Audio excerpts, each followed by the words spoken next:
So much for having me today. I'm hoping this webinar is recorded so you guys can take a look at this after, and we can even send you the presentation slides if that's what you guys prefer. But I'm really happy to be here. I'm here with Well Street today.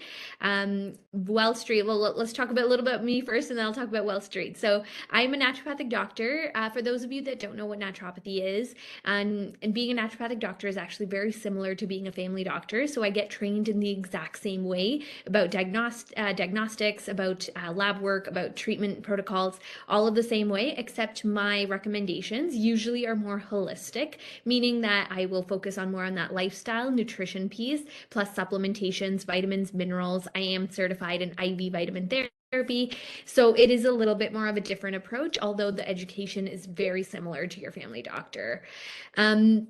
So like I said, it's more so from a natural therapy standpoint. We focus on prevention, we focus on health education. That's a huge part of my appointments. I talk a lot about that education piece. It's very important to me that everyone understands what's happening in their appointments and why we're doing certain things, rather than me just throwing a bunch of recommendations at you. So that's a huge part of my job and what I do with each one of my patients. So I am a clinic owner. I am the clinic owner of an integrative health clinic in West Toronto called Inspired Wellness. We are entirely actually a female team, which was not planned. It just ended up being that way. But we have tons of different healthcare professionals here, such as physiotherapists, naturopathic doctors, acupuncturists, et cetera, et cetera. So we have the one-stop shop for your family's health.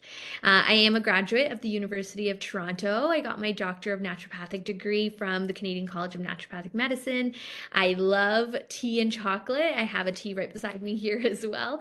And chocolate's my guilty pleasure. And I am a social butterfly. So I'd love to speak to any of you. If anyone wants to reach out after, I'm happy to chat. So Well Street, just a quick overview about how I'm here with Well Street today, and a quick overview about Well Street. So it is, it's the goal for Well Street is for job satisfaction. We try to strive to give you health education seminars, webinars, to not only promote health from a health perspective at home, but also in a workplace, because we spend a lot of time in our workplace. So we want you to help get to that highest potential. Today's webinar will be reaching back to like going back to school, how you can support your family, but we have tons of other webinars that can support you from a mindfulness perspective, from stress perspective. All of the webinars are made by naturopathic doctors such as myself and presented by naturopathic doctors. We also have different programs such as the nutrition, weight loss, detox, even fitness programs where you'll have a fitness instructor give you a good overview on exercises and things like that. So those are things that we have to offer as Well Street. So just a few things. I'd love to get to know some of you if you guys want to put some things in the chat. We do have a chat box, so please put in your questions in there if you have them. I'll try to answer them along the way. If not, I'm happy to do it after the presentation as well. But I'd love to hear from you guys throughout the presentation, keep you guys a little bit engaged, but also just to get to know you, and then also make sure that we're on the same page at all times. So I've told you a little bit about me as a naturopathic doctor, so I'd love to hear from any one of you in that chat box if you'd like to. So, how many kids do you have, or how many of you guys have you been stressed out about going back to school? What about the stress of going back to school stresses you out? What causes that kind of stress? And do you have kids? And if you do have kids, do they tend to get sick in the first few weeks? So I'd love to hear a little bit of feedback here on this chat. The chat should be available to all of you. So any kind of feedback would be great. If not, that's okay. I'll go on and we'll continue the presentation. But again, there will be things throughout the presentation which I'd love some participation in as well, if you guys are open to sharing that. So we have Dawn here. She's saying, three kids, 24, 15, and 7. So, oh my gosh, all over you have university kids or working even, maybe not even university or college, but even working, but also teenager as well as a little one. So yeah, tons going on there. Again, I personally don't have any kids, but I know the stress of going back to school. I see it in my patients all the time. So it's definitely a more stressful time of year. We have university, high school, grade school. Oh my gosh, two kids, 10-year-old, 9-year-old. And that's probably the age they're getting sick a lot. They're trying to be out more, lots of recess, lots of things of touching each other, lots of things going on. So thank you for sharing that, you guys. That's great. So we know about the back to school plague. We know we spend an amazing summer feeling great, and then all of a sudden we go back to school and everyone gets sick. So the reason for that is usually increased exposure to other kids, obviously, or even other adults, even teachers and other people in the school, and being in a school bus or being on a transit. It's a lot of exposure to things that we didn't have during the summer. We have a change in sleep and diet patterns. So definitely tons of changes there because maybe in the summertime you're having a hard time falling asleep or you're staying up longer because the days are longer, social activities, family events, those kind of things. And dietary patterns are different during the summer. We have decreased physical activity once school starts and decreased outdoor time. Yes, we have recess at school, but it may not be the same as during the middle of the summer when it's really warm outside and all you want to do is either swim or go ride your bike or just be outside because there's nothing else better to do. And then you have an increase in stress and anxiety. So new teacher, new classroom, new classmates, more homework, all of those things that cause a lot more stress and anxiety. And it's the back to school plague causing all of these things cause the plague. It's these things that hinder your immune system. So we have someone saying here is, yes, I'm stressed about helping with homework and packing lunches. Absolutely. Like not only are your kids stressed about that, but you yourself are also stressed. So there's that stress from an adult perspective as well as a child perspective.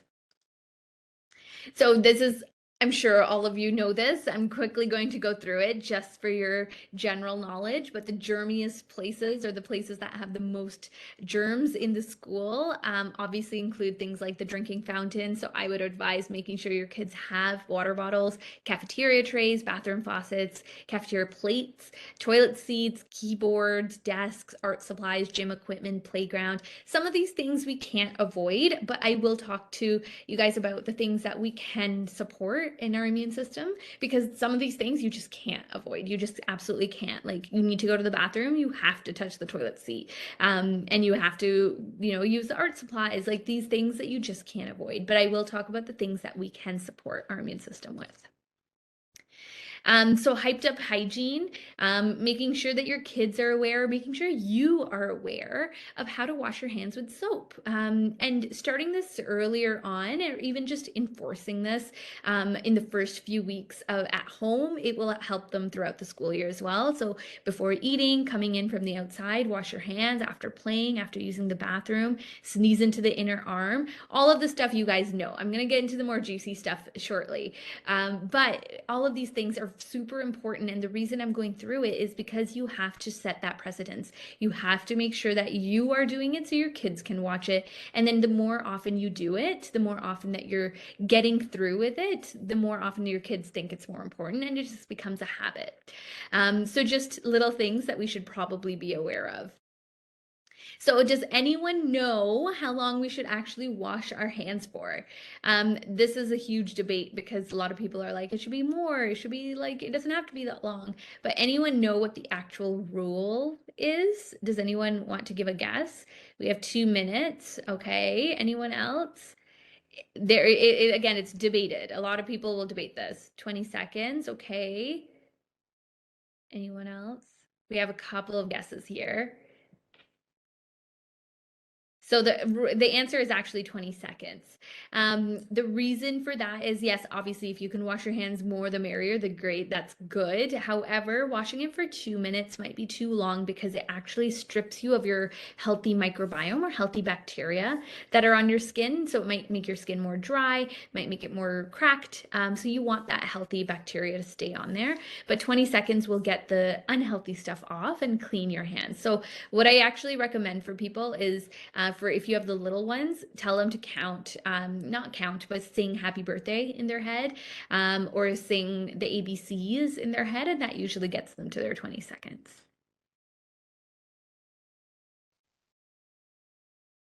Okay, so let's talk about stress and the immune system and how stress impacts the immune system. We all know that, when you're stressed out, chances of you getting sick are a lot higher. But why is that happening? Why is that so important to you? So we have a fight or flight response. We have, when you're in that stress state, you go into a fight or flight response. And that's very similar to like you tackling a bear. If a bear were to walk in through the door today, you would go into a fight or flight response. And when you're in a fight or flight response, you are not in a rest and digest response. And I'll talk about the rest and digest in just a second. But in the fight or flight response, you have when you're in that stress state, when your body thinks it's fighting a bear. And of course, this bear is very metaphorical to things such as like, commuting and work and school and homework and, getting tasks done in your workplace and meeting colleagues and social life. Like these are all our everyday bears. But when we are constantly in the stress state, our body, it goes into that stress response. And what that stress response is it makes our senses more acute. It causes breathing to be faster. It causes our heart rate to be faster. Blood pressure rises, blood sugar rises, and blood is diverted to the muscles. And it basically slows down the systems that it thinks it's non-essential. So when you're in that stress state, your body thinks, okay, well, I don't think my digestion is very important right now because I'm trying to fight a bear. And I don't think reproduction is very important right now because I'm trying to fight a bear. I don't think my immune system is very important right now because I'm trying to fight a bear. So when we are in that stress state, your body shuts down or slows down some of the non-essential systems, and your immune system is one of them. So in order for you to activate a lot of these different systems, such as immune, digestion, reproduction, you need to be in a rest and digest state. So not in fight or flight, you need to be in rest and digest. So you need to make sure you're getting a lot of sleep. You need to make sure you're calm. You need to make sure you're centric. And that comes from our hormone cortisol. Cortisol is your stress hormone. So you want your cortisol to be lowered. You want your stress response to be lowered so that you can be in that rest and digest state. So when you are in high stress, unfortunately, your immune system is one of the ones to be compromised. Now, is stress always bad? Absolutely not. We need a little bit of stress in our lives. We need the stress that gets us up and get us ready for the day, gets us out of bed. And that's what we consider to be eustress or good stress. So we need some of our good stress in our lives to get us motivated, get us started, get us moving throughout the day. Now, when stress gets bad, that's known as distress. And that's when it causes all of those things I was talking about from an immune perspective. So good stress, it actually supports the immune system. It keeps you motivated, allows you to get up, like I said, gets you motivated for the day, gets you up, ready to go. Now, when you have the bad stress and it's happening nonstop, that's when you hit up all the chronic diseases, the poor hormone health, impact on digestive concerns, immune health is impacted, and so much more. So, like I said, when you are in that chronic bad stress state, you are in that fight or flight and you're not in that rest and digest, and that impacts your immune system significantly. So how do we promote healthy stress? How do we promote just healthy environment? We have mindfulness, we have nutrition, we have movement, we have sleep. I'm going to talk about all of these in a little bit more detail, and we'll go through all of these different aspects of how to promote that healthy stress and your immune system and how to support it in a positive way. So let's talk about mindfulness quickly. Now, when I talk about mindfulness, The first thing people usually think of is that very classic picture of like someone holding their fingers and sitting crisscross and closing their eyes and doing this beautiful pose of like meditation. And that's like the first thing people think of mindfulness. And although you're not wrong, that is a form of mindfulness. That is not the only type of mindfulness that there is. So it's really important for us to understand what is mindfulness and how it can actually impact us. So mindfulness check-in, how grounded are you? And that's a form of mindfulness. How grounded are you? Are you ready to go for the day? Are you feeling like you're present in the moment?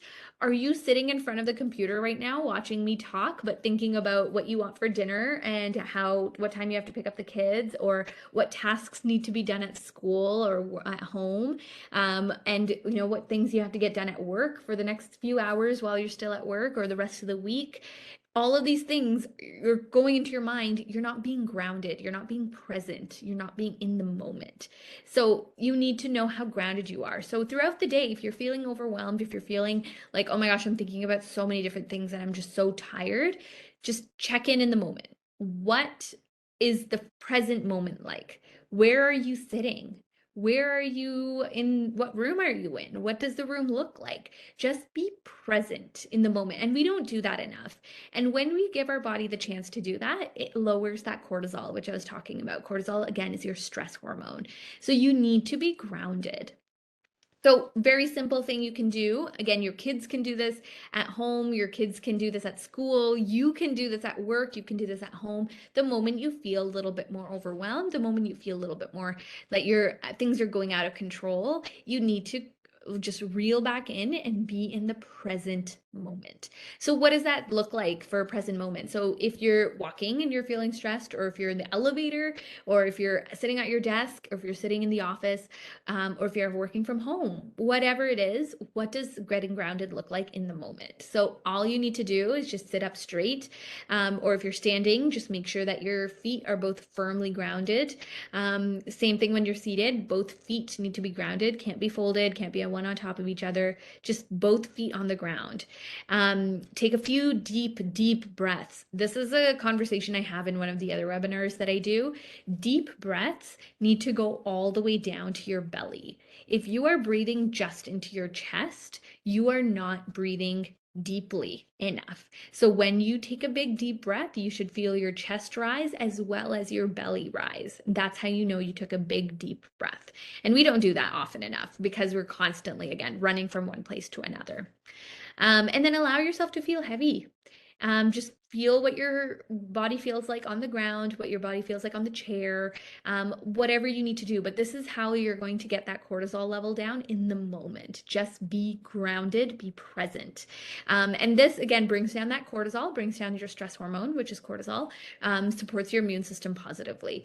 This is being mindful. You are being mindful of the present. You don't need to do a fancy yoga class or a meditation class to be mindful. This is a very easy way to be mindful. And you can teach this to your kids as well if they feel anxious at work or at school. If your kids are feeling like, going back to school is a little bit daunting, or the homework is too much, or the school information doesn't make sense, this is very easy, a way for them to feel a little bit more under control. So this is, again, very easy. I usually recommend the 4-count breathing. For kids, this is a really easy one for you as well. But just count up to 4 and then return back to 1, but do it very slowly. So count each exhalation as 1. So if you breathe in, and then every time you breathe out, that's 1. And then breathe in. Every time you breathe out, that's 2. But deep breaths, and also just in your natural state, just counting will help bring your anxiety down, bring that cortisol level down. And these are just simple things that your body is going to appreciate. If you lose track, if you feel like there's thoughts coming into your mind while you're doing this, that's fine. No judgment. These are your thoughts on its own. No one's judging you. Just start over again. And again, this will bring your thoughts back into that counting and take you away from that anxious state that you may have been in. So we could do this for like 2 minutes a day. You could do this for 5 minutes. You could do it for 10 minutes. But the more you do this, the more mindful you're being and being present. So it's supporting that immune system very positively.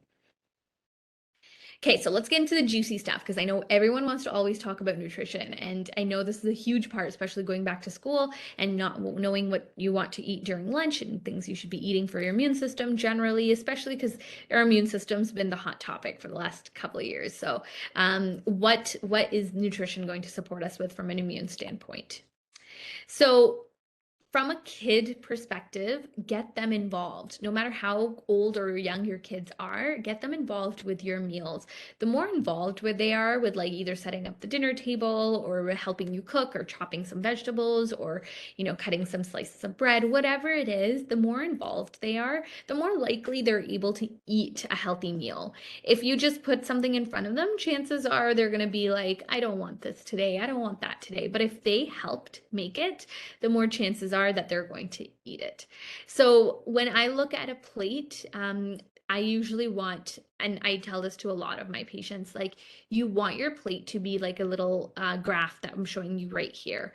You want half of your plate to be entirely vegetables. So that could be any vegetable. It could be like broccoli. It could be peas. It could be carrots. It could be potatoes, like whatever it is. Actually, potatoes are going to fall in the starch. I'll talk about that. But some sort of vegetable should be half of your plate. You want as many vegetables as possible to get your antioxidants. A fourth of your plate should be lean protein. So that could be things such as fish, chicken, turkey, could be beans, legumes, lentils, eggs. It could be anything, but that's a fourth of your plate. And then another fourth of the plate should be a starch. Starch meaning bread, it could be pasta, it could be rice, it could be potatoes, but it should be only a fourth. And a biggest thing that I see with a lot of my patients is that they stack on all the rice, all the pasta, and then they'll have like 3 pieces of broccoli or they'll have like 2 pieces of chicken. And it's like, that's not enough. You want to proportion it, and that's going to get you that immune support. You want your body to have the right amount of nutrients put in there. So this is a really good diagram. You could just like print this out, put it on top of your fridge, and it's really, really beneficial for you because it gets your kids to see it, gets you to see it. You get an idea of what your body is basically needing from that perspective.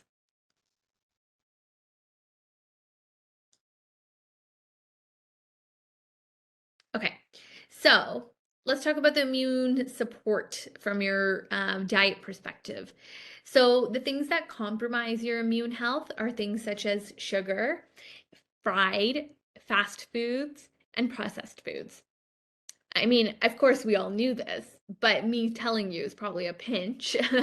Being like, oh, great, now this is gonna like just stick in my head and I can't eat like fast food because I know it's impacting my immune health. But it's true because those things don't actually have a lot of nutrients in them. Or if they did have nutrients, it was stripped away when they were cooked at such a high heat when it was fried or processed. So you want to avoid the immune compromising foods, especially during the weather change when we're going from the warmer weather to the cooler weather. Your body really needs that healthy boost from the things that you eat. So you want to incorporate a lot more of the immune boosting foods, such as garlic, onion, ginger, green plants, always green plants. I tell every single one of my patients, anything green and leafy on your plate is healthy for you. It could be anything green and leafy. I don't personally enjoy patients having only lettuce because lettuce doesn't have many nutrients in it because it's mostly just water. But any other green leafy vegetables, cabbage, spinach, kale, arugula, Brussels sprouts, spinach, anything green and leafy, very good immune system boost. Dark berries, blueberries, blackberries, raspberries, all amazing things for your immune system.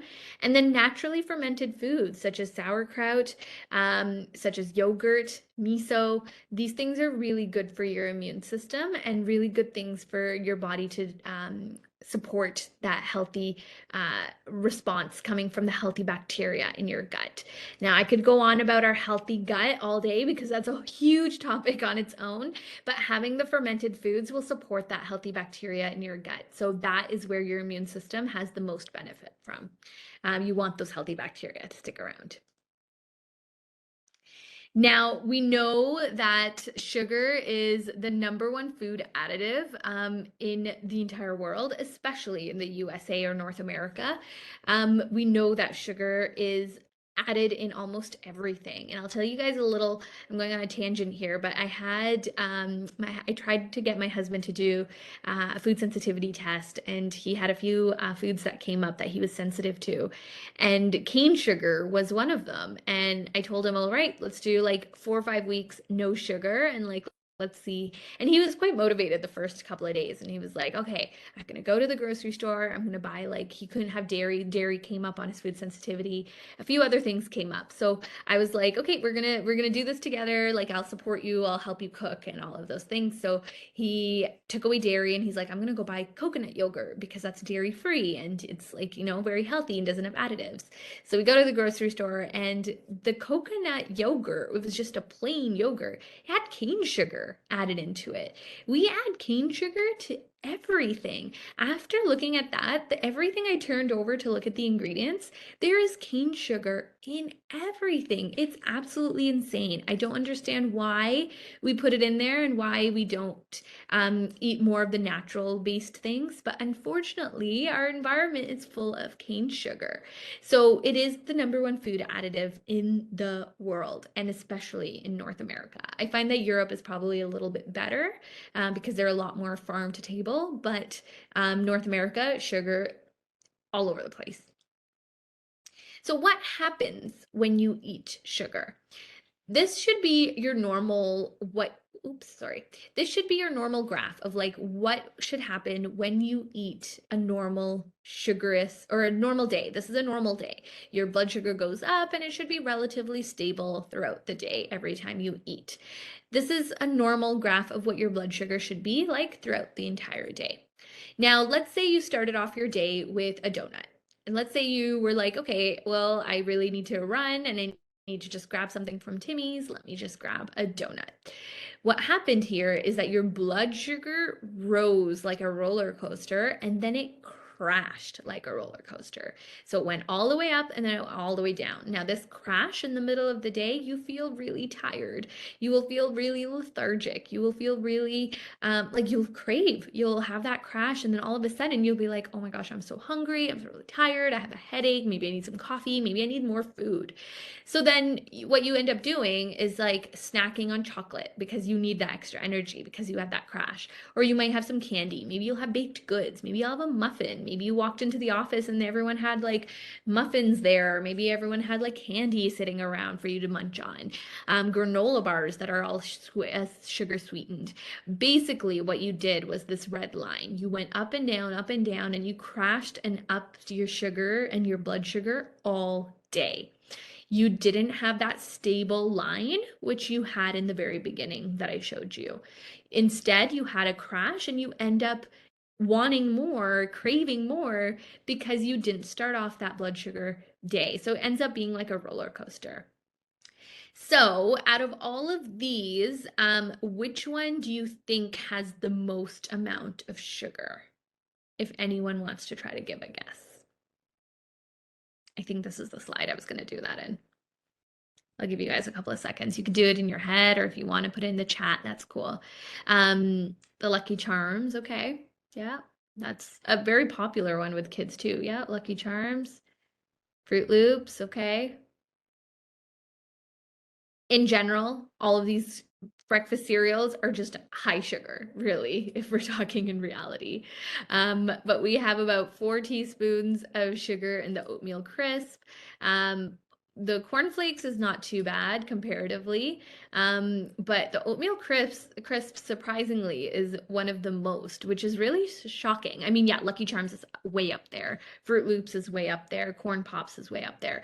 But the oatmeal crisp is usually because, yes, it has oatmeal and everyone thinks it's so healthy, but it's often sugar coated and it has like the sugar added into it. Even the almonds that are into it has the sugar combined into it. So this, if you start off your day with this, you're causing that huge roller coaster throughout the day with the sugar imbalances. So breakfast is the best way to start the day. I do not recommend fasting to like 99% of my patients. I know a lot of people try to do the intermittent fasting, especially for weight loss and things like that. Even if it's for weight loss, I have never recommended intermittent fasting. There has been certain times where it's absolutely warranted, and that's a very unique case, and it has to be assessed by a medical professional. But I do not recommend fasting for 99% of people. You need to stabilize your blood sugar first thing in the morning. That's going to stabilize your immune system and keep you going for the day and avoid those crashes.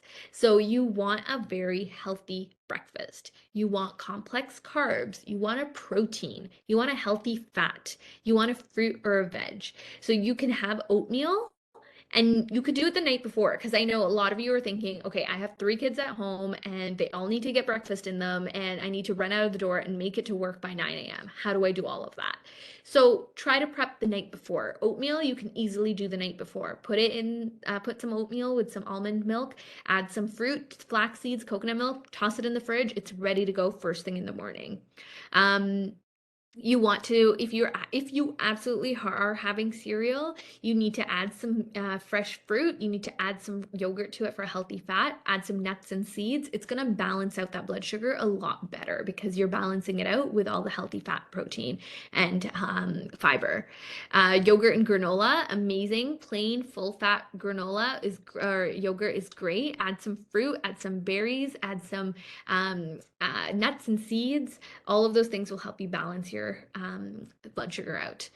Um, Omelet with whole grain toast, lots of veggies. You get some protein that way. Add in some spinach, you'll get some fiber, maybe an avocado. I know those are a lot fancier, but again, you can do things overnight. I'm a huge fan of smoothies. I talk to a lot of my patients about smoothies. I give my patients tons of smoothie recipes because those are often very, very helpful. You can make them the night before. You can freeze packets and then just toss it into the blender first thing in the morning, and it will have your fiber, fat, protein in it as well. So you want to start off your day on a high note, not in a roller coaster mode. So you want it to be in a good stabilizing blood sugar level. This is a huge question people get all the time. They're like, what about the sugar and fruits? I'm starting my day off with fruit. Isn't that bad for me? No, it is not.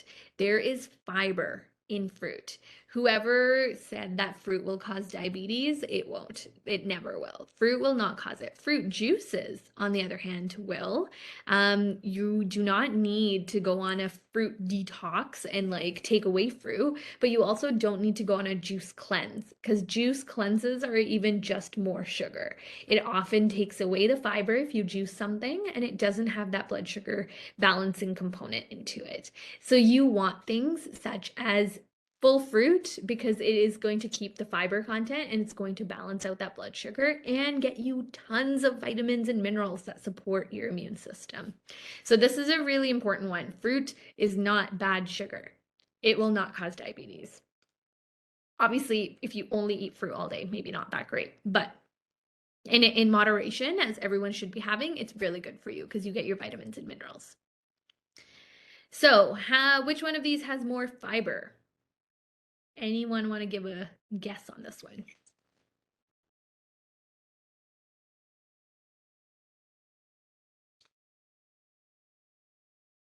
A, apple. Okay, apple. Apple. A lot of apple guesses. Okay, everyone's an apple fan. It's actually the raspberries. A half a cup of raspberry will have a lot of fiber. Yes, the apple is up there. If you look at this, it says 4.6 for half a cup, and the apple is 4 grams. Now, the average North American should be getting 30 to 40 grams of fiber a day. So just because you add an apple or a half cup of raspberries, that's not enough fiber. Again, that's a huge topic I talk to about a lot of my patients because that's your body needs it for blood sugar balance. So really get your fiber in throughout the day. Make water fun. Water is really important for your immune system. It detoxes your body. Now, I say detox, and I put that in quotes, and I'm going on another tangent here quickly, but detox You do not need to go on a detox. Your body doesn't need an external detox. Your body is constantly detoxifying. You have a liver, you have a kidney. Your body is constantly detoxifying using those two organs. You do not need to do a detox because those things are not helping you in any way or form. You just need to eat healthy. You just need to make sure you're getting the right nutrients and minerals in, and your body will support that natural detox process. So, for when having water, making sure you're having enough water in your diet, you are supporting that natural detox process in your body. So, water is super crucial. You need to have water with you at all times. I usually recommend 2 to 3 liters for every single person. Again, varies depending on size and age, but 2 to 3 liters is usually a good standpoint. If it's too boring for you, if you don't like water, do herbal teas, add some lemon, lime, citrus, apple, fresh mint, cucumbers, berries, any of these things. Just get water into your body so you're supporting that natural detoxification process. Supports your immune system if your healthy detoxification process is good. So make water fun and get enough water in your body. Herbal iced teas, like I said, iced teas are great, or teas in general are great. You will not get any caffeine in you. Unfortunately, caffeinated teas, such as green tea and black tea, they are not going to get the right amount of hydration in you because caffeine actually dehydrates you. So it's a counterintuitive effect. So herbal teas are usually my go-to. So chamomile, mint, fruit flavored teas, and it won't even impact your sleep if you're having sleep concerns as well. Okay, so let's move on to movement. So the nutrition was a huge component, but let's move on to movement because it is just as important for your immune system, and it's very, very important that we actually incorporate it into our everyday lives. So we need to get outside more and move, and we don't do that enough because in the summer we are able to. The weather's nicer, there's more events, there's outdoor festivals and carnivals and the CNE and all those things that we can actually go out, walk, move around. We want to swim, want to go up to the cottage, like whatever works for you and your family. We move in the summer. This fall and winter hit, we don't move as much. You need to move to help balance your mood and stress hormone, which is that cortisol that I keep talking about. Movement helps regulate circadian rhythms, so it will allow for better sleep in your body. It will allow for better hormone balances. It decreases stress. Just getting sun in general decreases stress, and you get vitamin D out of it.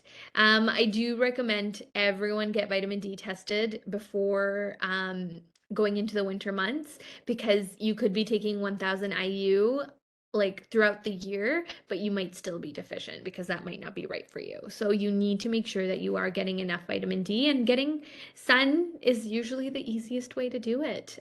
So definitely look into getting your vitamin D tested, but also get your sun exposure to get that vitamin D level up. Fresh air will definitely support your body a little bit more from an immune standpoint because recycled air or poor air circulation decreases, or I should say increases exposure to germs. So this was, sorry, the typo here. Increases exposure to germs. So you want to make sure that you're getting fresh air to allow that immune system to, again, get things moving from your body. So movement in general decreases stress. It helps improve circulation. So it improves your lymph nodes, improves that circulation of that lymphatic system, which is your immune response, improves lung function to support bacteria to avoid building up there. There's a lot of benefits from that movement, and it's so, so important that we actually incorporate that into our everyday lives. So for kids, the current guidelines are at least 60 minutes a day, vigorous intensity at least 3 times a week. I suggest get as much as you can. I don't think 60 minutes should be the limit. It should be, if you want to go outside and go for a walk for another 10, 15 minutes at the evening, do it. If you want to go and walk to school in the morning, do it. If you as adults want to walk to work, or even if you're working from home or you sit at a desk all day long, every 10 minutes or every hour, do like a 5-minute walk, even if it's like in your spot, just marching on spot. Get your blood moving. The little things go a really long way. You don't need to go 60 minutes hardcore at the gym. Just even doing a 10-minute walk in your office or a 10-minute walk in front of your desk is going to move a long way. You get more circulation, more support to that immune system and lymphatic system. So, of course, for kids, they do recommend things like organized sports, games, physical education, walking, jogging, biking, swimming, skiing. Honestly, whatever works for you, get some movement in. I think it's very important, not only from that exercise, of course, you want to keep your cardiovascular system supported, but it helps that circulation response, which helps with that immune support and decreases your stress levels. So like I said, is there's a 60 minutes enough? I don't know. So University of Toronto did a research study. It said sitting for more than 10 to 12 hours a day increases disease risk, even if you do exercise for that 60 minutes. So let's say you sat all day, the entire day, and then you went to the gym for 60 minutes. It still increases your disease risk, according to a study done by U of T. So you want to keep moving. That's why I suggest every hour, just stand up, do a walk around, maybe do a meeting while standing up. If it's a work meeting and you're on the phone, maybe take it on the phone and go for a walk. So you want to incorporate some sort of movement every single day. So exercise decreases risk, but it does not erase it. So definitely get more movement throughout the day.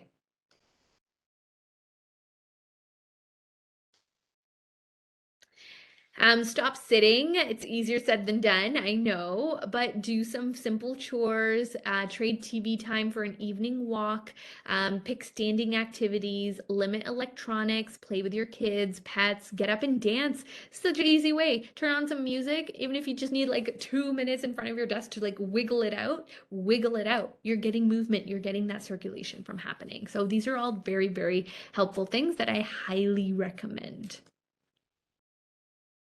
Okay, so let's talk about sleep here. Sleep, super important because it activates your immune response. It strengthens your immune system. You want to help fight infection, and you only do that when you are sleeping. Your body needs sleep. So when you are sleeping, your body's in its updrive of like wound healing, tissue repair, and that works from a DNA perspective for wrinkles. You'll see that people who do not get enough sleep, they'll age a lot faster. So you'll find a lot more aging skin. You need to get your sleep to support that immune system, your bodily responses. So your body, when you're sleeping, it's restoring the nervous system. It regulates that cortisol, which I've talked about multiple times today already. Cortisol is your stress hormone. When you're sleeping, it brings the cortisol down and it kind of resets it for the day. It allows you to recover from stress. It stabilizes mood. If you are having trouble sleeping, reach out to a medical professional. There's so much that we can do to support your sleep. Is it due to anxiety? Is it due to insulin resistance or blood sugar imbalance? Like we've talked about, blood sugar imbalance can actually cause sleep disturbances. Is it due to something else? Because there's so much that we can support you with from a natural standpoint or medical standpoint to get you sleeping. And sleep is needed. You need to go into your REM cycle to fight off that infection and keep your immune system strong. So how much sleep? As you can see, I'm assuming most of you that I'm speaking to today are 18 plus. 7 to 9 hours is the most ideal. But if you're looking at kids of school age, so like 5 to 10 or even 11 to 17, they need almost 10 to 10. I would say 10 hours is what we should be aiming for. So create that bedtime routine and make sure that they're actually getting all that sleep. So melatonin, it's we know our melatonin is our sleep hormone, and like I've said, cortisol is our stress hormone. Oftentimes people will take melatonin, and I talk to a lot of my patients about this, especially those who can't sleep well. I'll give them, or they'll say like, I can't sleep, so I've tried melatonin, but it doesn't work. Melatonin might not be the issue. Melatonin's secreted or it's created in your brain. If your cortisol, your stress hormone, is high, your melatonin, even if it's being produced, is not going to allow the sleep. You need to lower that cortisol in order for that sleep quality to be the best improved. So Melatonin over the counter might not even help if your cortisol is the one that's the issue. Now, melatonin, when it is an issue, is when you are constantly staring at screens or things that are bright. So sunlight will actually depress the suppression or the suppress the production of melatonin. Sunlight, any kind of light, computers, TVs, all of those things, you will find that melatonin production will be lowered if you are constantly staring at a TV screen or a phone or a computer right before bed. Sunlight will lower melatonin production. So you want to make sure that you are, in fact, staying away from these things 30 to 60 minutes before bed. I usually suggest dim the lights in your house, maybe watch, or if you're watching TV, do it like at least an hour or two before bedtime. In that 30 to 60 minutes before bed, brush your teeth, maybe do some yoga, maybe do journaling, maybe read a book, things that don't suppress your melatonin production, because those are the things that will impact your sleep.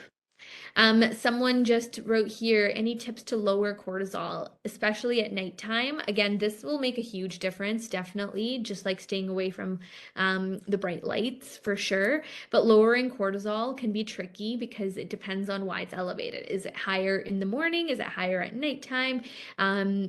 There's tons of supplements that you can actually use to support you naturally for a short period of time while your body regulates itself.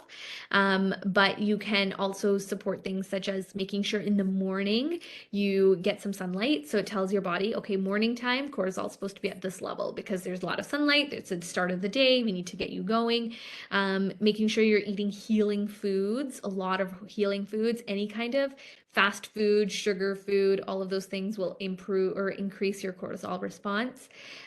Do not do vigorous exercises, because when you are vigorously exercising, doing a HIIT class or doing like fast intensity workouts, your body thinks you are running from a bear. Literally. So maybe doing a marathon or maybe running on the treadmill is not all that great if you do have high cortisol.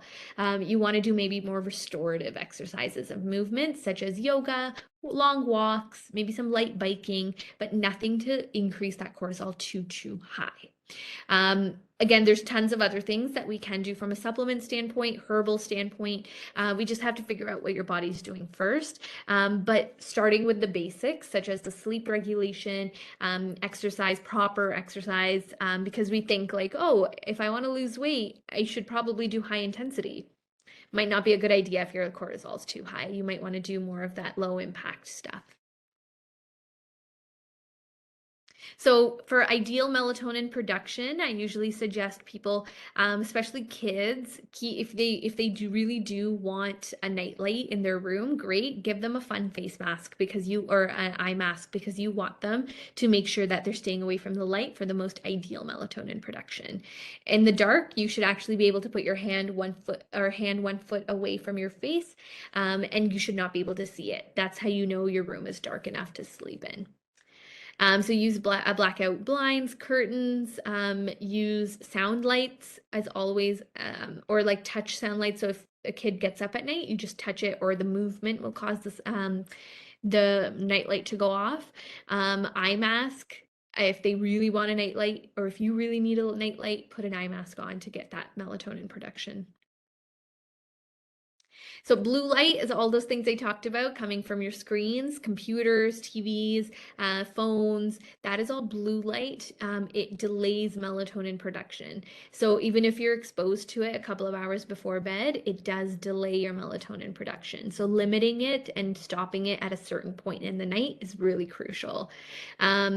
If melatonin is low, cortisol is high. So that's how I said there's a lot of things you can do from a melatonin standpoint to support your cortisol levels. But if you need more support, you probably need some supplementation for the short term. I'm not a fan of supplementation for long term, but short term definitely can support you. Flex is a great app. It will actually just Get your phone to go into like night mode and lower the blue light emission at a certain point at nighttime, so you can actually download this app. I have no affiliation with it. I just think it's really cool. So if you are having trouble falling asleep, it might be a good idea to lower your blue light on your phone, or like have blue light blocking glasses if you wear glasses.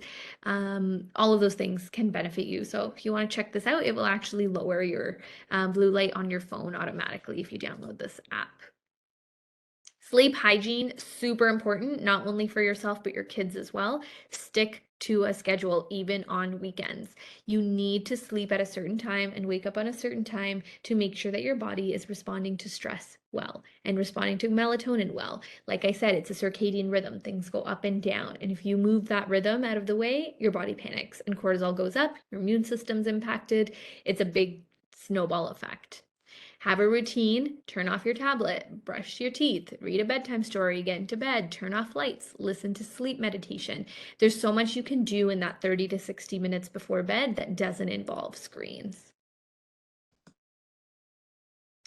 So stress management, definitely routine. You want to make sure that you are sticking to a solid routine all the time. You want a regular sleep pattern. You want regular exercise, non-sedentary time. So you want to make sure that you're getting as much movement as possible. After this webinar, I have a patient, but I'm going to take 2 minutes and just walk. Even if it's just in my office or even if it's just like wiggling it out, but you want some kind of movement. Healthy diet to incorporate all of those healthy nutrients, making sure that your plate is entirely vegetables, starch, as well as a lean protein, but more so focusing on those vegetables. Trade screen and device time for social interaction, and don't procrastinate with homework and chores. Do them right after school so that you can get dinner started and then that you can actually move on and start your bedtime routine. But it's something that you will have to do again and again. A habit is learned over time. You don't learn to ride a bike in one day, right? So you need to learn it over time. It takes time, it takes practice. A habit is just the same as learning a new skill. Keeping the routine, someone just wrote here, keeping the routine itself seems to be induced stress, at least in my home. I know keeping a routine can actually be quite stressful. But again, like I said, doing it again and again and again, and start with the small things. You don't have to incorporate all of these things all at once, right? Even if it's just the small thing, saying like, okay, right now we need to dim the lights, right? We're going to do that for like a week and a half. And let's start with this. Trying to incorporate too much all at once might be too stressful for everyone. So start with little things and keep it consistent. And then add more things as that thing becomes a little bit more prominent. If you try to go from 0 to 100, it's not going to happen very quickly. So try to do little things at a time and make those a habit. And then the more you add on, it'll be easier as time goes on.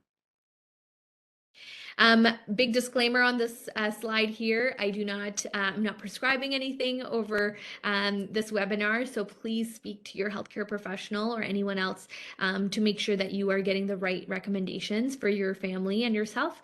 But these are very simple supplementation that you can look into, or again, get that support from a medical professional about how to help your kids when they are sick and yourself as well.